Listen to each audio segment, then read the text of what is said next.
సరిగత్తల పాలు ఎత్తివా నిన్న మొన్నడు చెల్లని కాదు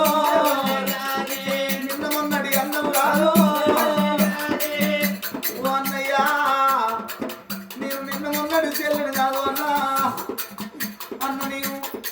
బట్టమాది బాగా దూరమైంది అన్నా మండలం రక్తం పోతున్నదన్న నీ కాలు నొప్పుదన్నా నువ్వు గుడి లోపలికి రావద్దే అన్నయ్యా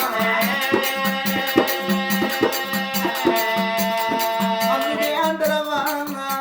ఆమె బిడ్డకు ఆమె దగ్గర ఉండాలి కాలు కట్టగానే ఇన్నాడు కన్న బిడ్డకు కన్న తల్లి ఉంటేనే సగం పరవాడున్నావా అన్నా నాకు తల్లి లేకపోయినే నాకు తల్లి ఉన్నాడని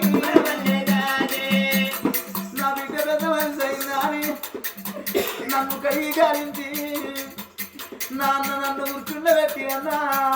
10 మందిని తీసుకొచ్చి అన్న పాట పాడేది ఉండే తల్లి